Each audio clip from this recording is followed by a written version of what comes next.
admitting.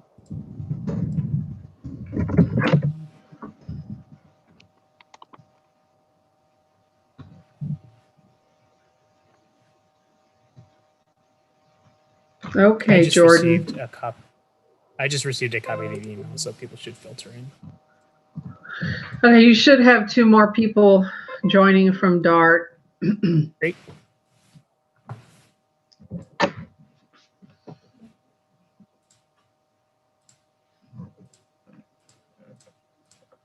All right.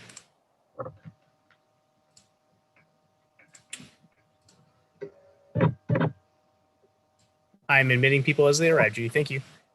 Welcome, everybody, for joining us for our program on air pollution today. I just want to go ahead and, as a disclaimer, let you know that this program is being recorded. So if you're not comfortable with that or being live on YouTube, which we are streaming to currently, you can watch it at your convenience later on. At this point, I'll go ahead and turn it over to Helen, who will introduce our speakers for today. Thank you so much, Jordan, and thank you all for sharing your time with us. We have a fantastic presentation about transportation, air quality, and the impacts on our health, and also what kind of things we can look forward to in the future to help with both traffic and air quality. And in the meantime, I'm going to do a quick presentation and a welcome and an introduction about this program. So I am with Dallas Environmental Quality and Sustainability, and I am so excited to be partnering with the Dallas Public Library on this series called Earth Day Every Day. It is every Thursday at noon, and it covers many different environmental topics. I just want to give you a quick overview of our department because you may have never heard about it before. It was formed in 2004, and back then it was called the Office of Environmental Quality. We worked really hard for 4 years and helped Dallas become the first city in the United States to achieve ISO 14001. And what that means is we looked at our operations across 14 different departments in the city to see how we could still provide service with less of an environmental impact. So we looked at the equipment we used, the vehicles we used, all the way to the paper we put in our copy machine. And we had to get outside auditors to come in to see if we achieved that level. And we have kept it since then. And what's remarkable about this is that it was Dallas, Texas. It wasn't a city in California. It wasn't a city in Colorado. It wasn't Austin. It was Dallas that did this first. So Dallas is green and has a history of being green. Let's fast forward 10 years where a lot of changes happened to my department. There was a restructuring in the city, and the department doubled in size. We absorbed some other environmental operations, and we changed our name to reflect that. We became Dallas Environmental Quality and Sustainability. In that restructuring, we created a new, expanded, and enhanced outreach and engagement team that I'm a proud member of. And then 1 year after that, in 2019, Mayor Johnson formed the Environment and Sustainability Committee of City Council. They meet, I think, the first Monday of every month. And you can watch those meetings, and they're fantastic as a way to keep up with what the city is doing environmentally. And everyone is welcome to watch those meetings. Now, if you have heard of this department, it's probably because on May 27th, the city passed the first comprehensive environmental and climate action plan. And it's historic. We're one of the few Texas cities who has a climate plan. And we're also one of the few cities in the United States that has a climate plan, and we are not located on the coast. So Dallas is committed to mitigating climate change and improving the environment and the climate for everybody. And you can see this plan in its 250-page glory at dallasclimateaction.com. And as the city moves forward for the next 30 years, you'll see a lot of those things tie back to this CCAP or climate plan, including today's presentation that all residents can breathe healthy air. I mentioned that this department went through a restructuring and we doubled in size, and those groups you see in green are new. I'm going to talk about one of those just briefly, and that is stormwater. So stormwater is any type of rain or water runoff that leaves your property. And it goes into the street, goes all the way down the gutters into that big drain at the end of the street. And that is called a storm drain inlet. And they're there for one reason, and they're there to remove that water so the streets don't flood. They do such a good job that that water is not cleaned and it is not treated. It goes directly into a creek or a stream that then goes into one of our lakes or eventually into the Trinity River. So if that water picks up pollution along the way, that's how that pollution can get into our lakes and rivers. So we really encourage you to pick up after your pets on all your walks and once a week from your yard, take care of leaky vehicles, And when you're putting lawn chemicals out, just be careful. Don't put them down right before rain. Don't put them down right before your sprinklers go off, and don't put them down on a windy day, because a lot of those things will not stay on your property. And so I mentioned the outreach and engagement team. We want to empower Dallas to save the earth. And how are we going to do that? We do it by virtual presentations like this and in person when we're allowed. You can invite us to speak for free to your HOA or any sort of group or club or organization. We also have a lot of materials for children all the way from K to college. And we have a lot of different neat events and seminars, including, everyone save the date, November 7th, the WaterWise Landscape Tour. Visit SaveDallasWater.com to learn more about it. And also, you can still enter your WaterWise landscape to be an inspiration stop on that tour. You can also do that at SaveDallasWater.com. This is our 26th year to hold this event, and it will be virtual this year, but it's still going to be amazing. So remember, SaveDallasWater.com, November 7th. If you do invite us to speak to your group, we could talk about environmental topics from A to Z, all the way from air quality to zero waste. To invite us to speak, to learn more about different green initiatives in the city, please visit our website, greendallas.net. Also, if you ever have a question for me or any of my coworkers, all you got to do is send an email to greendallas@dallascityhall.com. And as a thank you for participating in today's presentation and sharing your time with us, if you send an email to greendallas@dallascityhall.com, you will get a thank you gift mailed to you. So please include your name and your mailing address, and we will get that out to you shortly. And always, always follow us on social media. We are Green Dallas TX on Facebook and at Green Dallas on Twitter and Instagram.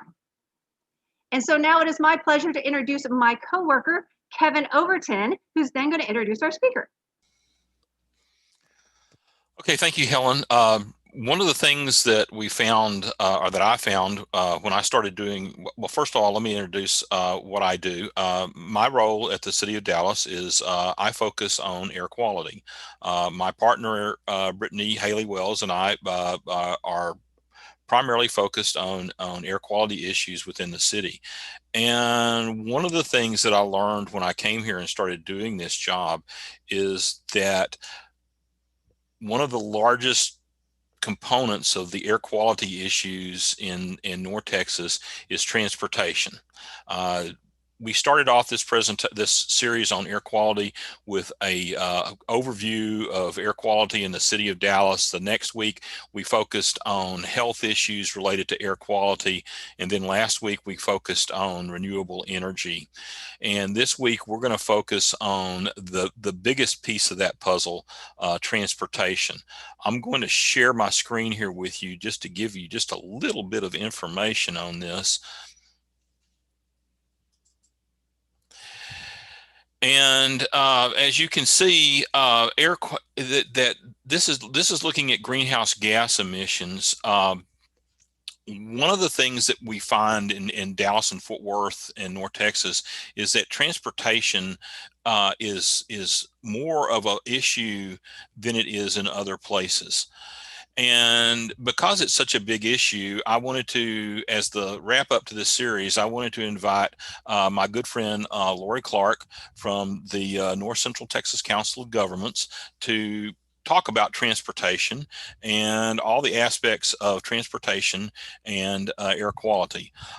Lori has been with the North Central Texas Council of Governments since 2005. She's a program manager there, and she's over the Clean Fleet and energy improvements in the DFW Clean Cities. And Lori comes, basically you can see her, you should be able to see her bio there on your screen.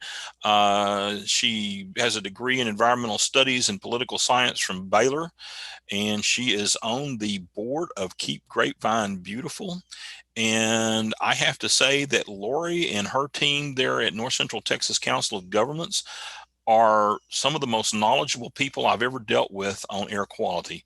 So Lori, I'm going to hand it over to you and let you get started. Thank you very much for being with us, and we'll talk again when you're done. Thank you. Thank you, Kevin and Helen, and really appreciate the opportunity to be here today and talk with y'all. Helen gave y'all an introduction to the department there. If you didn't know the department, you probably really don't know who we are at the North Central Texas Council of Government. So I do want to start with that a little bit, which is we are a regional planning agency. We serve a 16 county area, and you can see those 16 counties there on the screen. So the Dallas-Fort Worth urban core is really kind of smack dab in the middle of the bullseye. We also serve as the Metropolitan Planning Organization, which is a federal designation, and that means we are responsible for transportation planning. So as the COG, as a regional planning agency, we work with all kinds of things that cross jurisdictional boundaries. So things like air, transportation, also water, solid waste, emergency response, aging services. You know, if it's an issue that does not respect the lines on a map, it's something that we try to assist with in terms of helping to convene our local governments to reduce duplication, leverage resources. You know, if the city of Dallas wants to start a new initiative, they probably don't need to start from scratch, although they tend to be a regional leader on most initiatives as well. So we often provide other cities examples of good work that the city of Dallas has done. So as our Metropolitan Planning Organization role, we are responsible for transportation planning for the counties, the 12 counties that are outlined in the really heavy black line. And then within those counties, you see that there are, depending on what kind of shading you're looking at, either 10 or 9 counties that are shaded in pink. That's our ozone non-attainment area, and I'll talk more about that in a moment. But we also house our Dallas-Fort Worth Clean Cities Coalition. So we actually wear 3 different hats depending on what it is we're talking about. We could be talking from any one of these perspectives or all 3. But Clean Cities is a designation from the Department of Energy. And this was started at our agency back in 1995.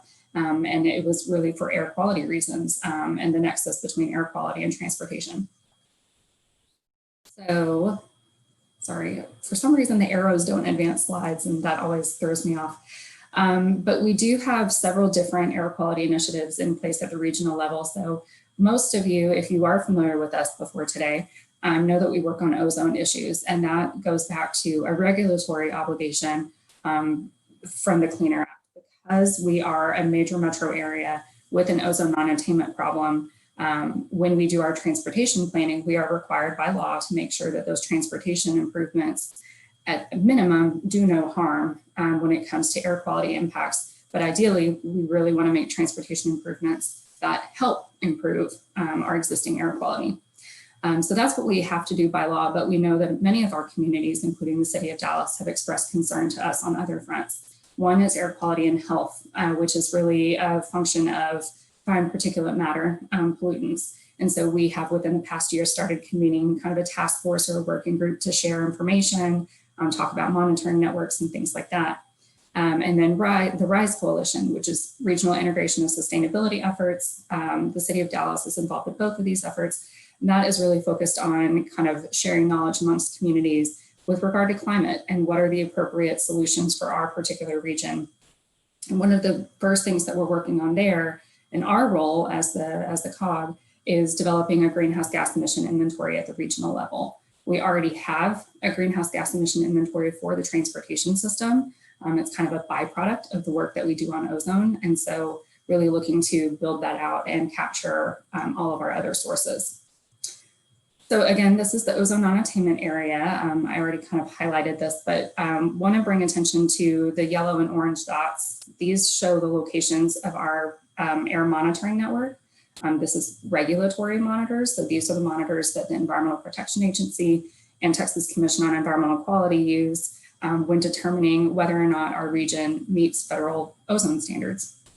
And so what you can see, so when we talk about ozone standards, we want to be lower. High levels of ozone are bad, low levels of ozone are good.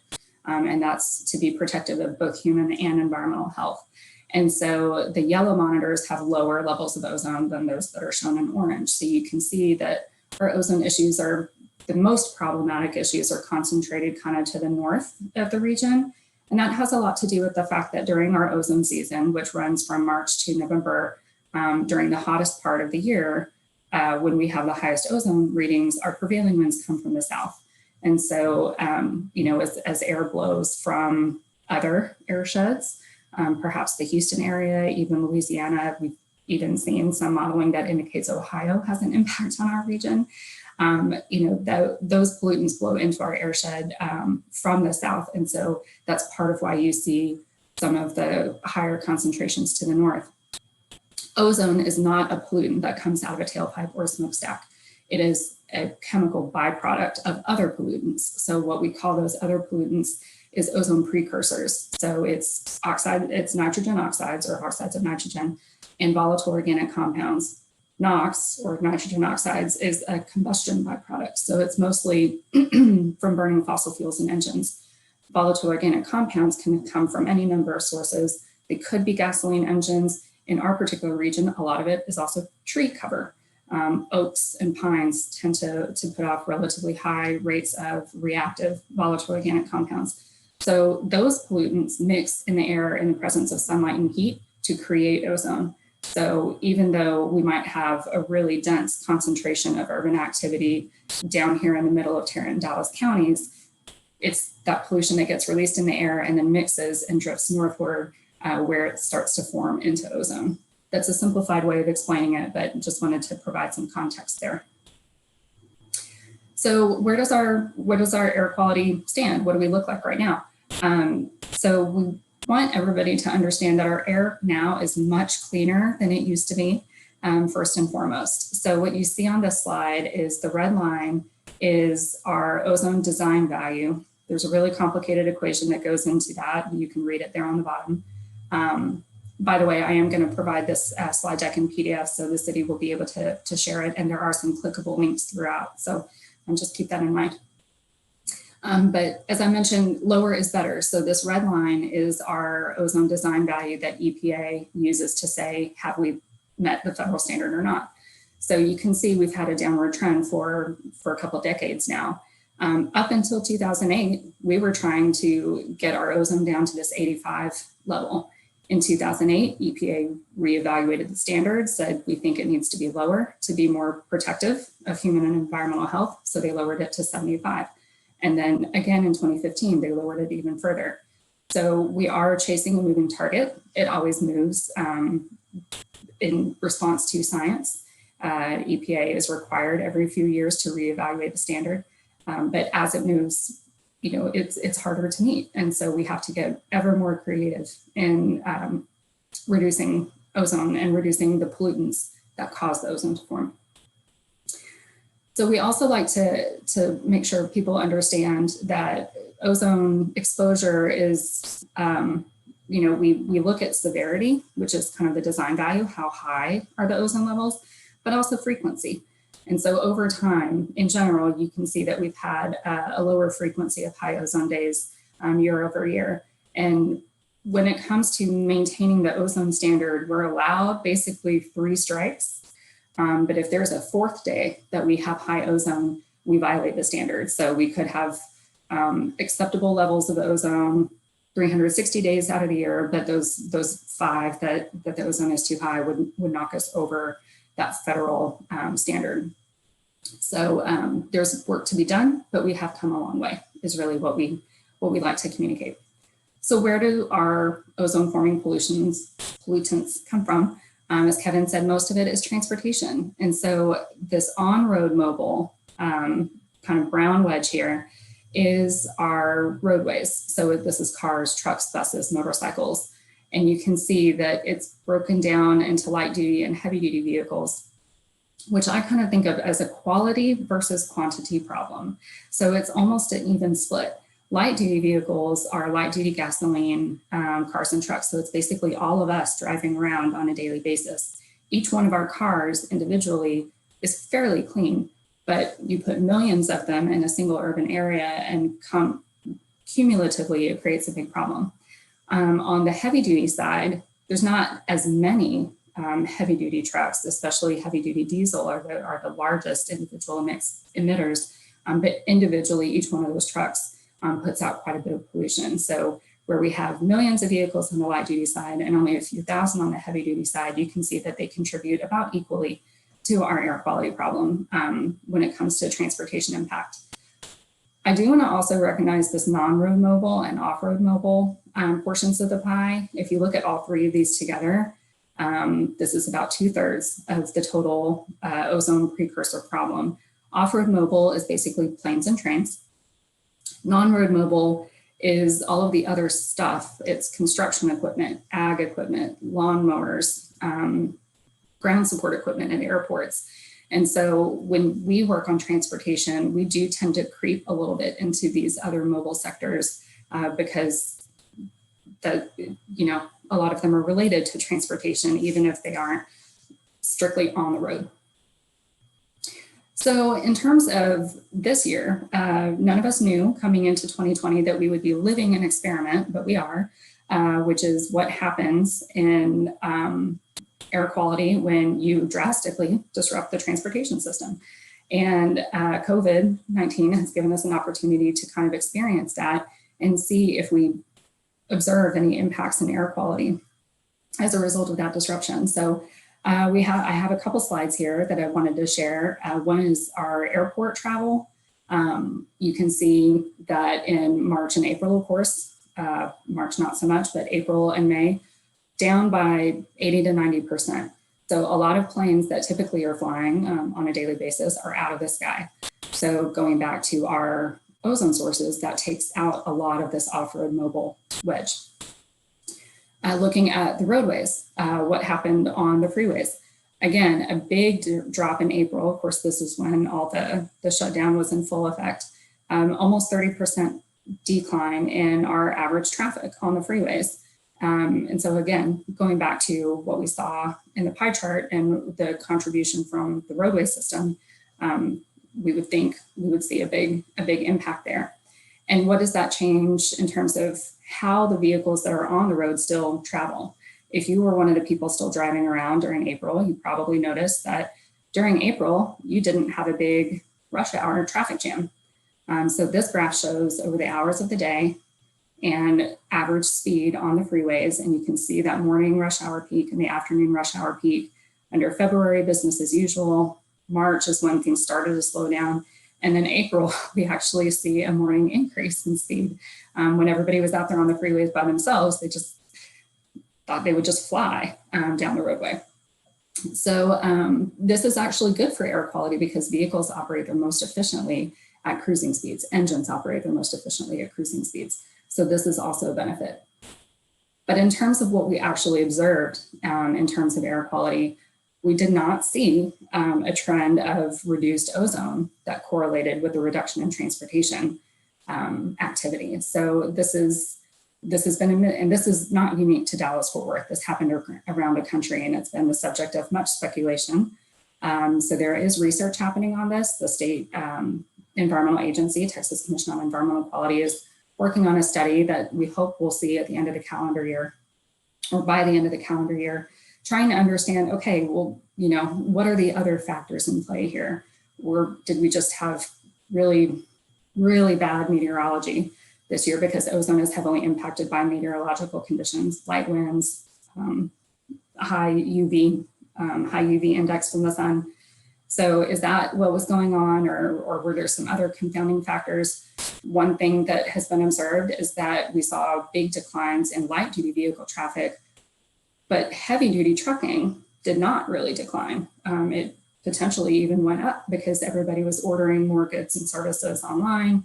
So you have more delivery trucks. And if you go back to that pie chart, while the heavy duty trucks are not so numerous, they are much more impactful when it comes to air quality. So could it be kind of a counter or what am I trying to say? A consequence of there being equal or potentially more heavy duty vehicle activity when everybody was stuck at home.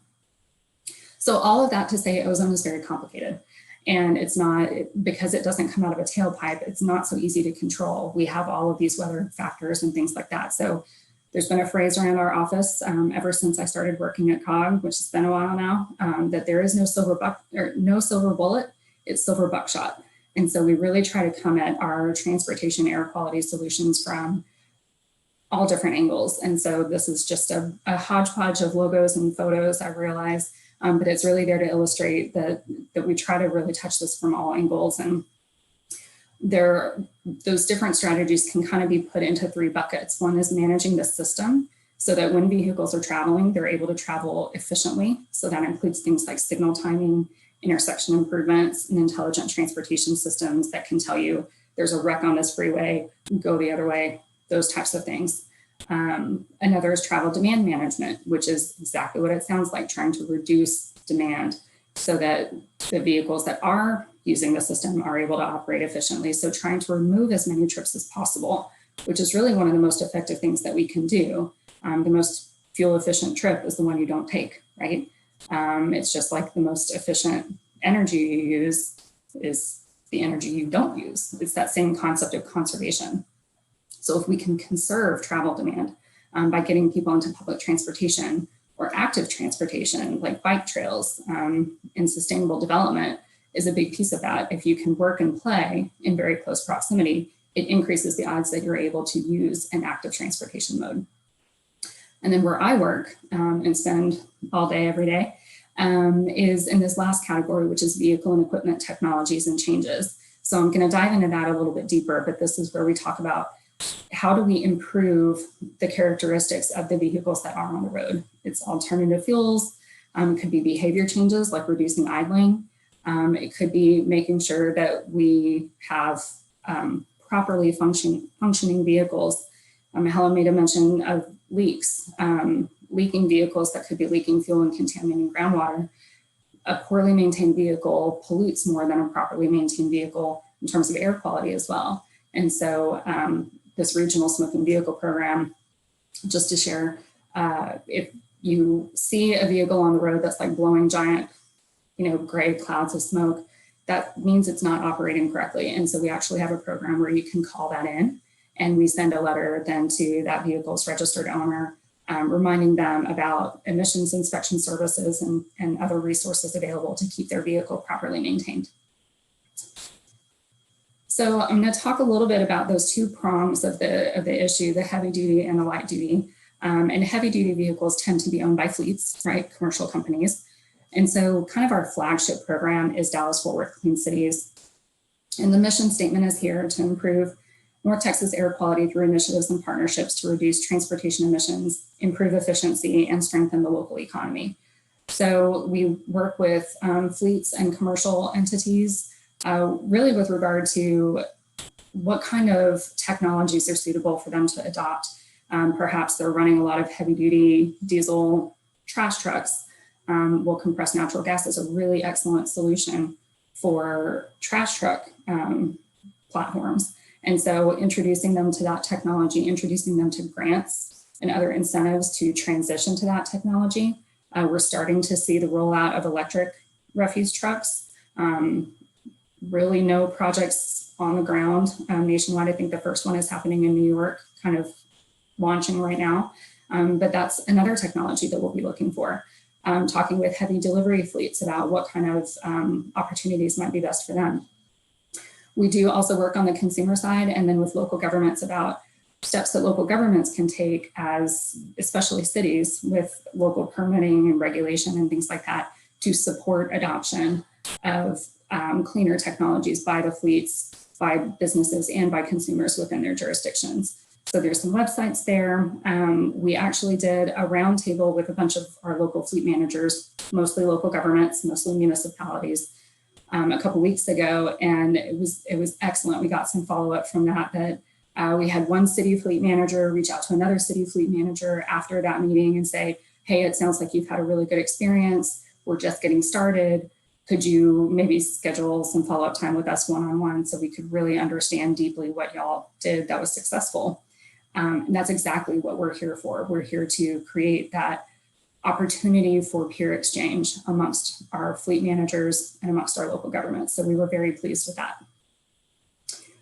So in terms of what impact that makes, every year we put together a report to the Department of Energy that talks about what our fleets in the region have been doing. And so this past year, we had 42 fleets report on use of about 10,000 alternative fuel vehicles.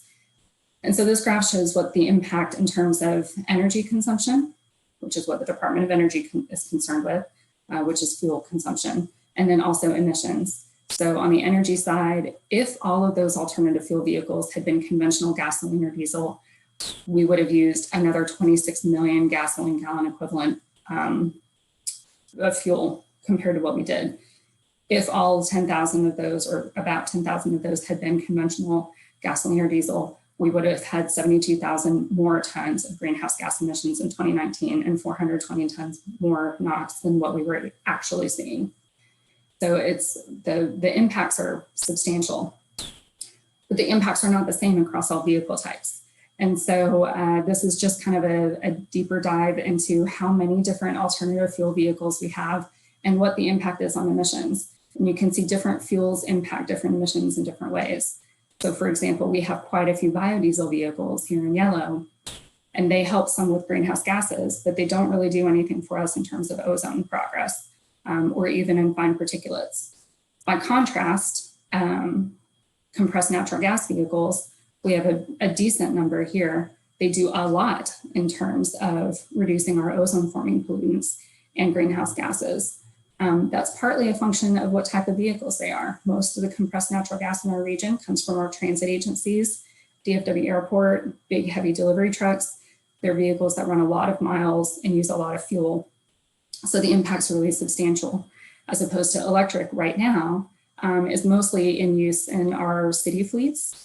And most of our cities, other than the city of Dallas and the city of Fort Worth, are pretty small geographically, and they only run a few thousand miles a year. So we don't see as much EV impact yet as we will when we see more electric vehicles in the heavy duty sector. And then renewable natural gas is kind of a new thing. We have very few vehicles. They have a very big impact in reducing greenhouse gas emissions. So we were really excited to see that this past year. And I'm happy to report that we are seeing big uptake, I guess I would say, in terms of heavy duty electrification in our region. Both DART, they're in the city of Dallas, and Trinity Metro and Fort Worth have electric buses en route. DART has just wrapped up, I think, its first 2 years of operations, so keep your eyes open for those. They're made by Proterra.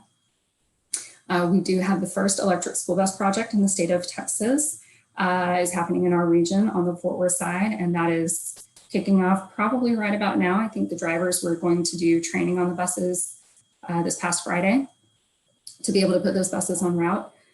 And we do have electric delivery trucks in service. We've had them in service actually going back to 2010. Some of the first ones didn't work terribly well for very long. It was very early technology, but the technology has improved drastically. And we have some very large cutting edge fleets like PepsiCo and UPS and FedEx that use that technology broadly across the entire country and have some of those vehicles in operation here. And another thing that we're working on is trying to enable zero emission vehicles, which includes both hydrogen fuel cell electric vehicles and battery electric vehicles to travel I-45. And our focus is really on that freight sector because this is a big freight corridor and an opportunity to substantially reduce emissions, not only within our own region, but also upwind. So again, that pollution that gets blown in by our southern prevailing winds by transitioning to zero emission technology. So I do want to just make the point so everybody is aware that fuel cells are electric vehicles, both hydrogen fuel cells and battery electric are electric drivetrain vehicles. It's just that the electricity is sourced from a fuel cell as opposed to a battery. So we are looking at both of those. There's a lot of momentum in terms of hydrogen. On the medium and heavy duty side, there's a lot of new developments. Cummins, which has been a diesel engine maker for years and years, has quite a few projects in the fuel cell space in Europe and in Asia. Vehicles on the ground that use a Cummins power source. So really interesting to see that some of these very large, very traditional vehicle industry companies are getting into these new technologies. So switching a little bit to the consumer side, I showed again earlier the kind of that half and half-ish split on the ozone side, but consumer decisions about what vehicle you drive also have a really big impact in terms of carbon and climate footprint. So this is a graphic from fueleconomy.gov. It's a great website. I really recommend checking it out if you haven't looked at it before. But it shows that for a typical household, now a typical household is not already driving electric. About 50% of all of the CO2 impact for a typical home comes from its vehicle choice. So making a good decision about your next vehicle purchase is very important for air quality purposes.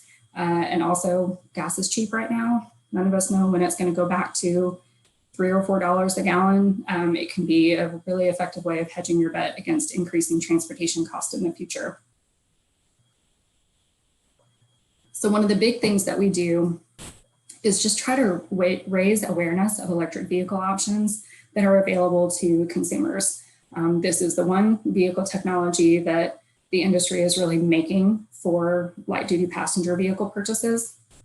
And so making sure that everybody is aware this is not just a technology for use in California, it's a good technology for us here in Texas too. So we always put together a National Drive Electric Week event. And over the past several years, we've actually been the second largest Drive Electric Week event in the country, second only to one event in California that is actually combined with a concert. So I don't think it's fair to compare ourselves against them. But generally, when we do this event, it's a big gathering of people who already own electric vehicles. We also try to get dealerships to come out and offer ride and drives. But the goal is to provide an opportunity for people who have not yet gotten into an electric vehicle to be able to talk to other people who have already made that leap and understand what is your daily life really like now that you drive electric. What questions do you have as a resident that you really would want answered by a neighbor instead of by a dealership? So we definitely want the dealerships there to provide ride and drive opportunities, but we also want that opportunity, again, for peer exchange. And also a chance to be able to see a lot of different electric makes and models in one place at one time so that you don't have to go to 10 different dealerships to see 10 different vehicles. So of course this year, all of that was derailed because of COVID. So it was a virtual event. But the beauty of virtual events just like this is that there's a recording and it lives online in perpetuity. So driveelectricdfw.org is the website where you can see the live stream event that happened on Saturday, September 26th. We had almost 5,000 people participate live, which was great. And then hopefully, we'll just continue to be able to get the message out to people through that video. It's really fun. It's a mix of panelists and videos that were prepared by different people on why they chose to drive electric, a video from Trinity Metro, a message from Dallas Mayor Eric Johnson. So if you haven't watched it yet, I really encourage you to check that out. We also did 2 roundtables, one for our local government fleets and then one for local government planners talking about how to build out infrastructure to support their communities. And then Encore did a road rally. And so what they did was they put together a route, kind of like a photo scavenger hunt, and you drive the route and obey all traffic rules, and whoever has the most correct time received a cash prize. And the city of Dallas was one of, I think, 5 cities across the state that participated in that. Hats off to the city of Dallas, because I know they turned that around very quickly to be able to participate with Encore in that event. But really fun, and there's a great little recap video there at the bottom of the slide that you can watch. We do a lot of data tracking also, and this is not only to inform citizens, but also to inform our local governments on where additional planning efforts or outreach and awareness efforts might be important. So we track registration data. We actually buy the registration data from the state, and we do a lot of analytics to it, and eventually it turns into this graphic that you see. So you can play with this graphic, and it's interactive. If you pull it up online, you can click on the city of Dallas and see, okay, what kind of vehicle makes and models, electric vehicle makes and models are actually in the city of Dallas or Dallas County, and compare that to what's in the city of Austin or Travis County or whatever you want to do. So it's kind of fun. If you want to geek out on where electric vehicles are, it's definitely something that you can go down a rabbit trail. But we also look at where those vehicles are registered. And so We can't, of course, share specific addresses. We wouldn't want to share anybody's personal information like that. But we can map it based on zip code, based on city limit, things like that, to see where do we have a lot of electric vehicles registered and where do we not. And so those areas where we do not are areas where maybe we want to have a conversation with that local community about, hey, we have some resources to share information on electric vehicles to your residents. Could we get this information out? Or maybe it's an opportunity to build out some additional EV charging. So I always like to kind of wrap with what individuals can do to be impactful. So again, choosing a good fuel efficient vehicle, whether it's electric or if electric doesn't work for you, whatever your next vehicle choice is, considering fuel efficiency and considering emissions. So fueleconomy.gov is a great website. If you've not visited it, again, highly recommend it. If you're considering going electric, you can actually go to this alternative fuels data center and you can see where all the charging stations are. You can even download them if you wanted to make a spreadsheet of them. So for example, your extended family lives in the city of Waco and you want to know, would I be able to get from my home to Waco? And would there be a charger in between just in case I need to stop and charge?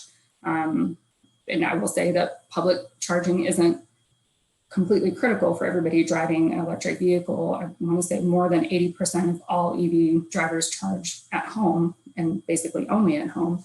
But if you're going on a longer trip or something's out of the ordinary, it's comforting to know that there's a couple charging stations out there. So you can check that out there.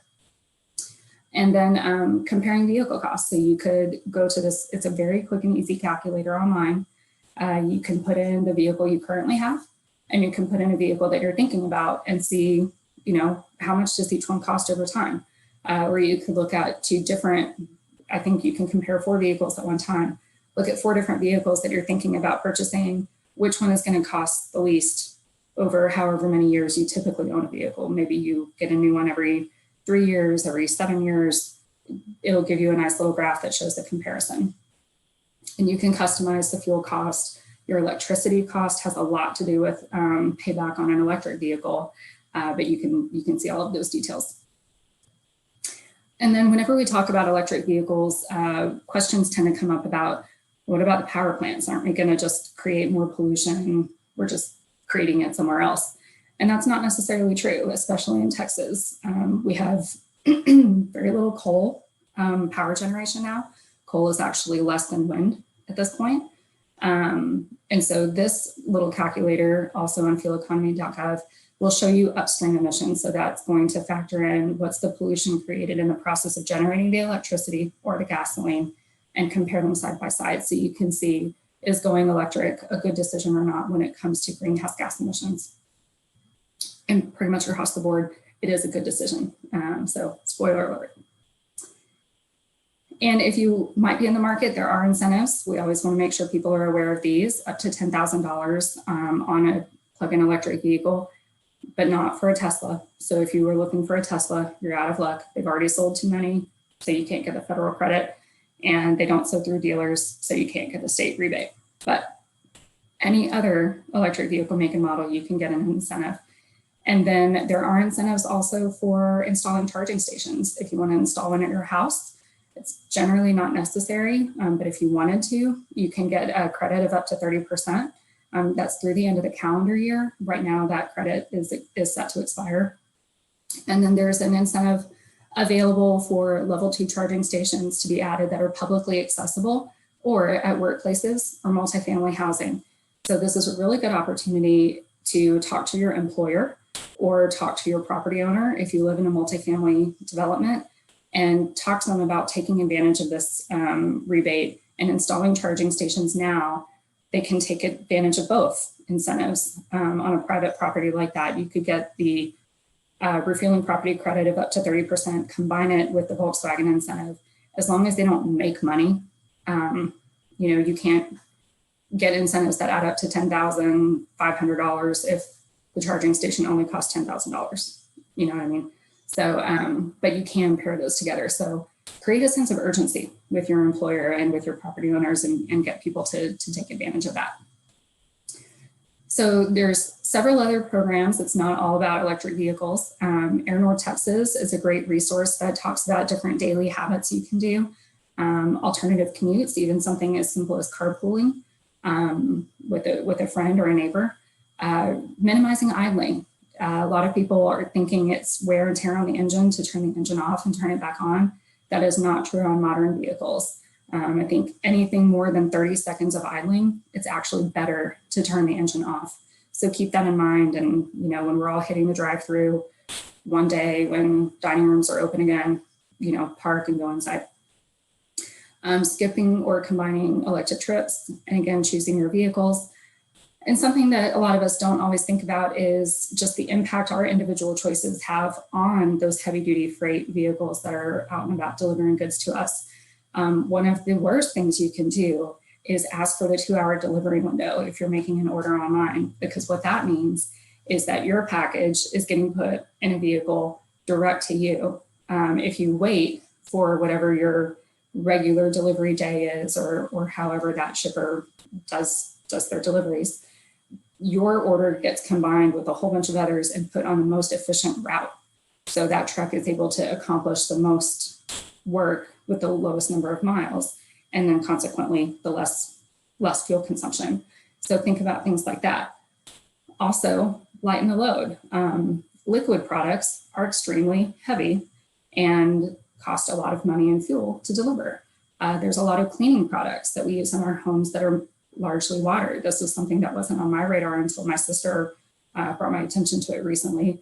I don't have to go and buy liquid soap at the store. There's actually companies now that make tablets that you can just add water to at home. So it's cheaper because you're just using the tap water out of your faucet. And it also takes far less resources to transport a little tablet as opposed to a big, heavy liquid product. Choosing eco-friendly shipping options. Some websites have an option to do that. And then helping people optimize efficiency, whether it's by choosing products, you know, all of those shipping options that I talked about, but also think about putting out your recycling at the curb and putting out your trash the same way you think about your dishwasher. You don't run your dishwasher until it's full, because that's the most efficient thing to do, is to run a full dishwasher. Only put your recycling out at the curb when the bin is full. Only put trash out when you really need to. And that way the truck doesn't have to make an unnecessary stop. And then just reiterating, take advantage of encouraging workplaces and property owners to get involved in some of the regional programs that we have. Got a couple listed there, but we have other resources that are targeted really specifically at them. We do have a flyer on electric vehicle incentives and a flyer on workplace charging that I'll also provide to be accessible after the event. And then finally, almost a last but not least, is Map Your Experience. This is a new tool that we have for the transportation system. Really, it's focused at pedestrian and bicycle issues, roadway issues, and then transit. But it's an opportunity for you as citizens. You're the boots on the ground. You see every nook and cranny of the 12 county region that we work for. Tell us where you see problems, and then that helps us prioritize federal transportation dollars to be invested in the best places. A lot of these reports are about missing crosswalks. You know, that's a very easy thing to be addressed. You can actually reply to a comment somebody else has made. So it's an opportunity to show us that, yes, like 10 different people are seeing the same problem, and helps elevate that issue as a higher priority. So the link is there. I encourage you to check that out. And then just kind of wrapping up, we never know what's coming next. So there are new charging stations coming out that are charged by solar panels. So it makes driving an electric vehicle even more environmentally friendly. And this is actually a picture that I took in Flower Mound. I happened to be driving by this gas station and then made my husband pull over so we could go get a picture. And then we don't know what mobility is going to look like in the next 10 years. There's e-bikes, e-scooters, autonomous vehicles like the Milo that was demonstrated in Arlington. Drive AI was piloted in both Frisco and Arlington. So what does the future look like? None of us know. Is it going to be little individual pods of people driving around? Are we all going to be doing ride share? Will we be able to go more to bike and scooter? The future remains to be seen. but there's a lot of changes, and a lot of them happen to be electric. So that's very positive for air quality. And that is the end of my presentation. That may have been a lot, so hopefully I didn't go too fast, but happy to take questions. Thank you, Lori. I never fail to learn something when I get a presentation from you or one of your coworkers there at COG. Today, something jumped out at me that I have to ask about. The question is truck platooning. What is truck platooning? Sure. So truck platooning is a strategy to improve the efficiency of several trucks that are traveling in a platoon. So say you have 3 or 4 different trucks all owned by the same company and they're all bound for the same destination.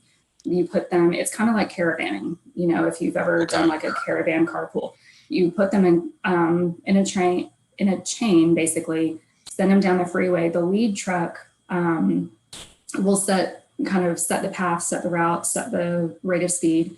And this is happening in autonomous vehicle truck deployments. And there's actually projects for this on I-45 right now. A company called Kodiak Robotics has been testing truck platooning with autonomous trucks for several months. They do have a safety driver who's there to take over if something unexpected happens, like if there's a construction zone or something like that, that the truck's computers can't read very well. But when you platoon the trucks, you're able to put them a little bit closer together, which means they can draft each other and you reduce the wind resistance, which then increases fuel economy. So it's a strategy. We'll see if it catches on in a widespread way, but it's really good for long, straight, flat interstates like many of those that we have in Texas. Mm-hmm. Well, I guess that's all things old or new again, because if you were around in the 70s, you remember the CB craze and the truck convoys. So this is almost like that coming around again. Let me get to some real questions.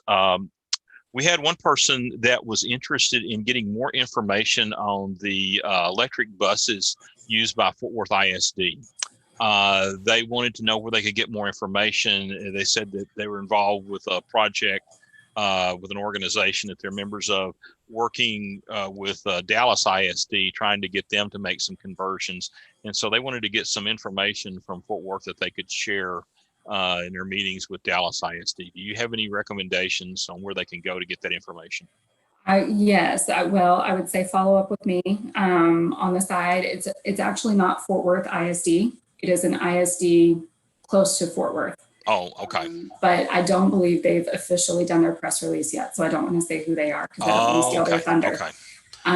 But yes, and I will also say we are working on putting together a series of workshops specific to the topic of electric school buses, targeted at school districts that we'll be hosting in November, December, maybe one in January. We're working on getting several of the bus manufacturers lined up to talk about their products, to talk about charging stations, and then we'll talk about some of the funding strategies. So if you'll follow up with me offline, my contact information is there on the screen. I'll be happy to connect them with more details. All right, that sounds great. I know the answer to this, but I'm going to go ahead and ask it because I think it needs to be shared. But someone wanted to know if the city of Dallas offers any financial incentives to residents to purchase electric vehicles. And you can answer that, or I'll just answer that. The answer is no, we do not have financial incentives for electric vehicles. Lori talked about some of the state and federal incentives, and unfortunately, the city of Dallas is not in a position to be able to offer financial incentives for electric vehicles at this time. Lori, do you know if any city in the area or any metropolitan city in Texas even offers incentives? Yes, a few. I apologize. I accidentally stopped sharing my screen. That's okay. So let me just put that back up so that people can see my contact information if needed. So not necessarily, I'm not aware of other cities offering them, but I am aware of other utilities, some of which are municipal utilities. So for example, Denton Municipal Electric offers a small $300 rebate for its customers. It's a city-owned utility. I'm not sure about Austin Energy or CPS, but that's where we've seen the most, is when the utility is owned by the city. Okay, that's good information. I had not thought of or the electric utilities being that being an option with them. Another question: where can I find more info on the charging station in Flower Mound? Someone was very interested in that little portable charging station. What can you tell us about that? Sure. So the short answer is I don't know because I don't know whose it is. It was not yet operational when I stopped by. Trust me, I tried to plug in my car. But it was, I think it was just a brand new thing. I'm aware of a couple companies that have been working on one or on that type of platform. I'm not sure if this is the same. I would say watch our Dallas-Fort Worth Clean Cities newsletter.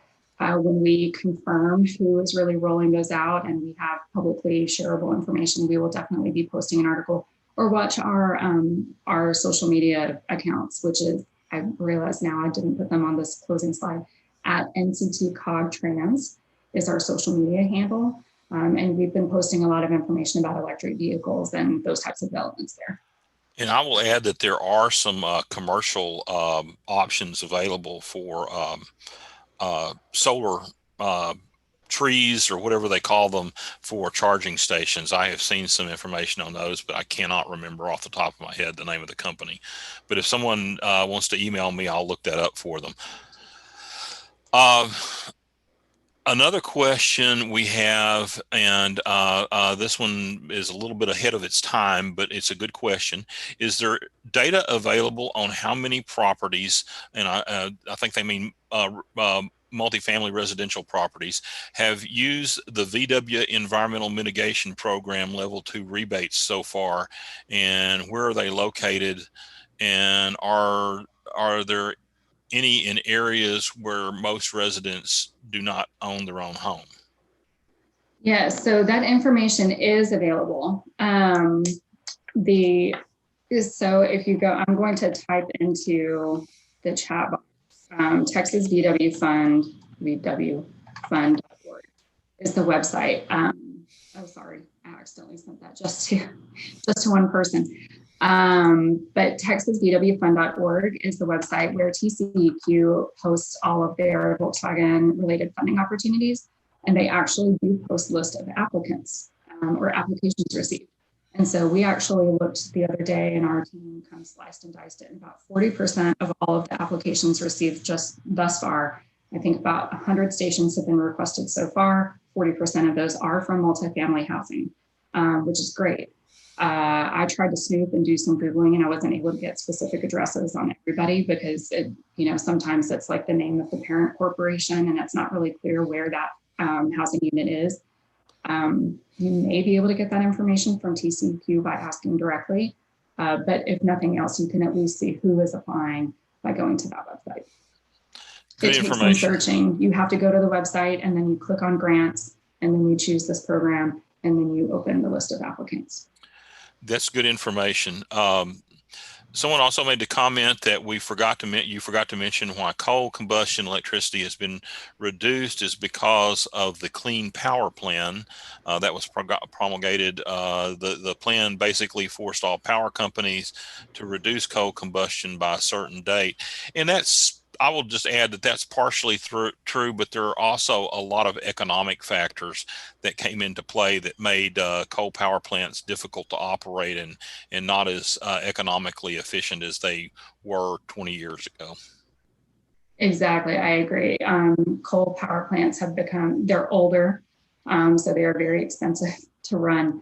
And wind and solar, as it's promulgated in Texas, it's the cheapest option. There's really great graphs out there that we'll do a shout out for the Texas Energy Summit. There's usually a report on the state of the Texas electrical grid and things like that. And there's really interesting graphs that show the base load in Texas is nuclear, right? Because that's always running. And then you layer on that the wind and the solar, and then you layer on that the natural gas, and then the coal is only used as a peaker at this point. It's just not economical. You can't see me, but I'm nodding my head in agreement. So one last thing I want to bring up, and then we're going to close it off, is try parking it. We encourage, I can't recommend that program highly enough. We here at the city request that our city employees use Try Parking It or some other way to keep track of their alternative commutes. You would be amazed at how quickly those numbers add up if you do this in your workplace. And also with Try Parking It, there are also some nice incentives that as you accumulate points with the program, you can get rewards, which vary from buy one, get one free meals at some fairly decent restaurants to tune-ups for your bicycle and all kinds of things like that. So it is a really good program. And like I say, my hat's off to you guys for sponsoring that program. And tell Sandra I said hi. Will do. Thank you. If there's no more questions, I guess just quickly,